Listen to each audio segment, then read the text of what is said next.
Le 15 de France se met en marche et réussit un match complet contre les hommes des îles Fidji. Le point positif de ce match, la défense. Les Fidjiens n'ont pas réussi à mettre leur agressivité et leur vitesse en action. Bravo à l'équipe de France. Maintenant, c'est direction Coupe du Monde. Bienvenue sur Rugby Analyse, by Gabs. Aujourd'hui, on va regarder donc Fidji-France. Et puis surtout, une chose, abonnez-vous et mettez un like si ça vous plaît. Je vous remercie. La France l'emporte 34-17 dans ce match. Donc déjà, dans un premier temps, on va essayer de revenir sur la composition de l'équipe. Le but était déjà pour certains joueurs de se montrer et prouver qu'ils peuvent être dans la liste de 33. Comme le deuxième ligne, Florian. En troisième ligne, on a Dylan qui voulait aussi se montrer. Et dans les trois quarts, on avait Arthur, Louis et Melvin. C'était tous des joueurs qui sont à la limite de la liste, je pense, et donc du coup qui ont besoin de se montrer. Au niveau des clubs représentés sur le terrain, on avait donc 5 Rochelais qui étaient là.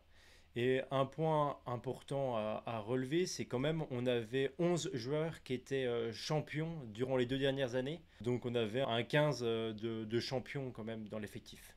Le match a été arbitré par Nika Amashukeli, un Géorgien qui est jeune, il a 28 ans, donc peu d'expérience. Il a toutefois arbitré en 2022 France-Écosse dans les 6 nations. Et puis la semaine dernière, il a mis un carton jaune qui deviendra rouge pendant le match à Farrell contre donc l'anglais. Ce qu'il faut savoir, c'est que hier, le numéro 8, Vinipola, a pris aussi un carton rouge pendant le match contre l'Irlande. Et donc du coup, ils vont commencer la Coupe du Monde, les Anglais, sans leur 9 titulaire qui s'est cassé la cheville, sans leur 10 normalement, qui fait appel actuellement, et sûrement sans leur numéro 8 non plus. Pour eux, ça va être très difficile, surtout qu'il faut savoir, c'est qu'ils commencent par leur gros match. Ils commencent par l'Argentine et le Japon, donc attention à l'Angleterre de ne pas se faire piéger.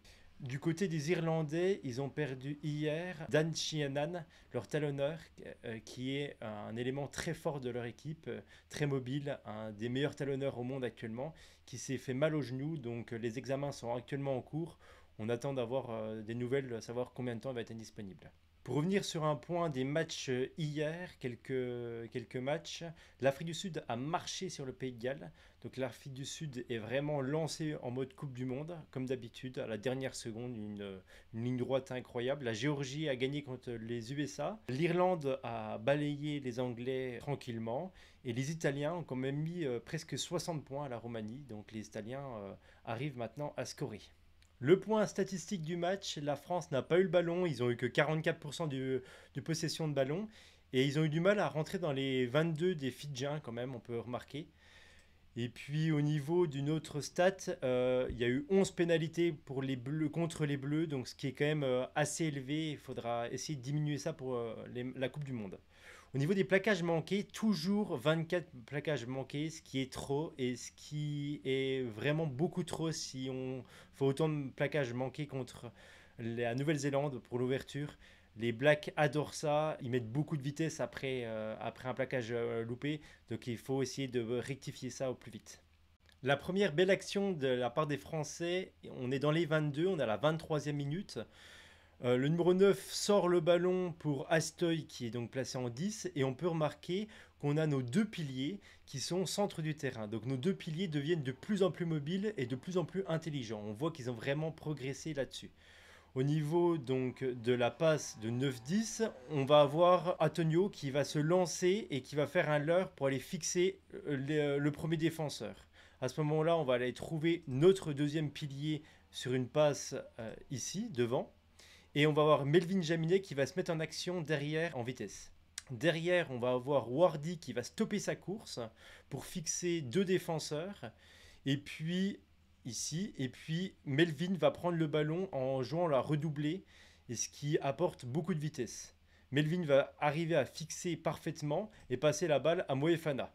Moefana, lui, joue aussi son duel, le fixe et passe le ballon à Aldrit. Aldrit arrive dans un couloir de 15 mètres où il y a clairement un 2 contre 1. Donc la bonne solution pour moi aurait été de porter le ballon un petit peu en allant fixer le défenseur et en lâchant une passe à l'ailier qui était Louis tout seul sur les 15 mètres. À la place de ça, il choisit de revenir à l'intérieur, de fixer et on se fait gratter le ballon et on perd donc une action, un temps fort. Le premier essai des Français arrive à la 27e minute. On va avoir Lucu qui va sortir le ballon pour le 10 et on va aller fixer violemment avec Antonio dans la ligne. À ce moment-là, Astoy fait une longue passe direction l'aile. Là, on va repiquer à l'intérieur, fixer ici, là. On va revenir après sur cette action un peu plus au détail, hein. Et on va aller jouer au large. Melvin Jaminet, on l'a retrouvé plusieurs fois dans la ligne. Et on va aller chercher l'extérieur où on a un gros surnombre. Donc qu'est-ce qui s'est passé dans cette action? On va avoir Louis Perse ici, arrive à battre son défenseur de vitesse et regarde intérieur qui c'est qu'il y a. Il voit que Moefana est à sa gauche et il comprend pas que Moefana va revenir petit côté. Donc lui il choisit d'aller fixer, de revenir sur le terrain pour essayer d'éviter d'aller en touche.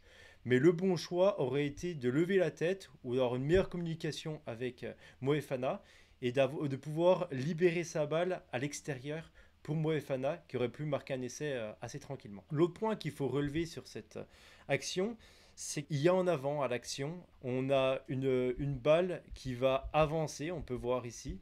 Donc pour moi, l'arbitre de touche qui est placé idéalement, hein, on voit qu'il est même arrêté, entre ici et ici, il doit faire son boulot. Il faut que les arbitres de touche prennent leurs responsabilités.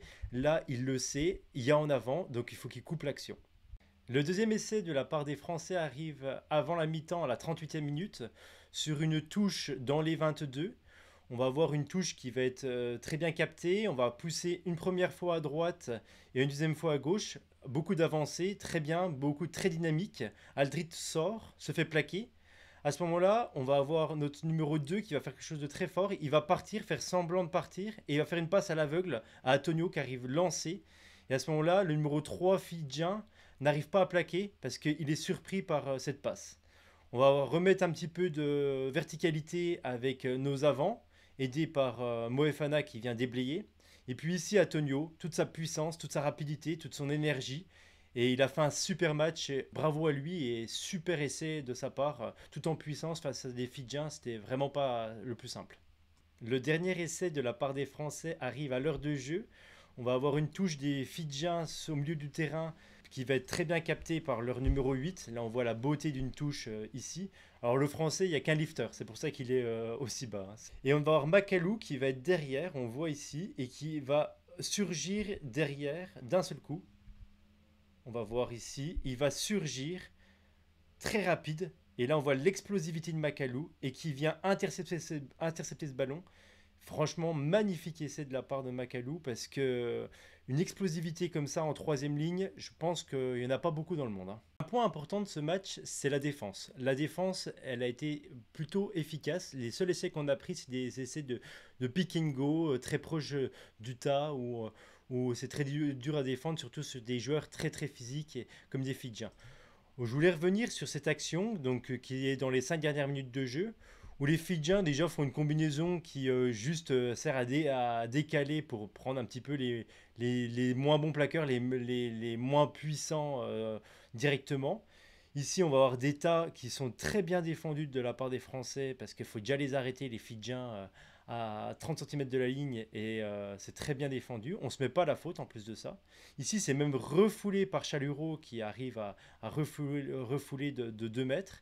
On écarte et là, Moefana, l'intelligence, la rapidité. Il vient couper la ligne alors que c'était un 5 contre 2. C'est magnifique et il arrive à retarder ça. On fait une interception, mais on se fait directement gratter le ballon derrière. Donc ils ont à nouveau le ballon. Et ils vont à nouveau essayer de remettre de la vitesse ici. Donc on va aller jouer avec les gros à un coup à droite, un coup à gauche. Et puis après, on va aller chercher leur numéro 12 qui n'arrive pas à gagner son duel. Très bien plaqué par Jalibert, qui n'arrive pas à gagner son duel. À ce moment-là, on revient avec les gros, mais on voit que la défense française n'est pas en panique. Elle est en place, elle est bien positionnée. On monte fort sur le joueur qui va prendre le ballon. Et à côté, c'est magnifique. Et ça se finit par un en avant du numéro 9 qui était placé en numéro 10 sur cette action. Parfait de la part des Français, super défense. En top et flop de ce match, en top, je mettrai le talonneur qui a fini 3e ligne centre, qui a fini capitaine. J'ai nommé Moefana. Moefana, c'est le meilleur plaqueur du match, 16 plaquages avec François Cros. C'est aussi surtout un joueur qui a apporté beaucoup, qui s'est mis beaucoup en évidence, ballon en main, qui a réussi à trouver des trous, qui a mis de l'avancée. Il a fait un match de très haut niveau comme on a l'habitude. On a vraiment des talonneurs en France exceptionnels et on a beaucoup de chance de ça, profitons-en.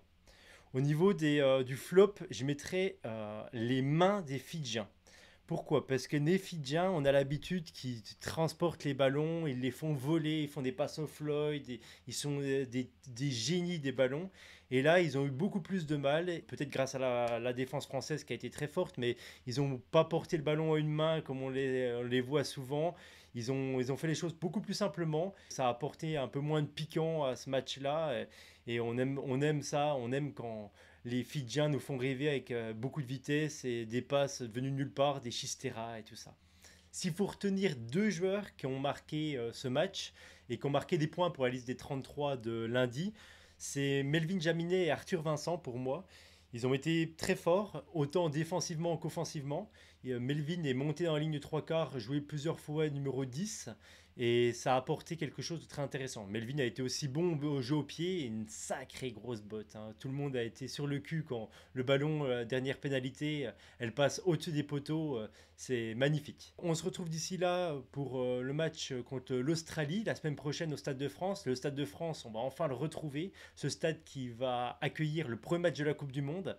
Et puis le dernier match de la Coupe du Monde, là on espère y être pour cette finale et remporter cette coupe. D'ici là, abonnez-vous, je vous conseille, parce qu'il y aura d'autres vidéos qui vont arriver, et donc du coup ça va vous permettre de ne pas les louper. En plus c'est totalement full gratuit, donc abonnez-vous. Et puis je vous dis ciao et bonne semaine à vous.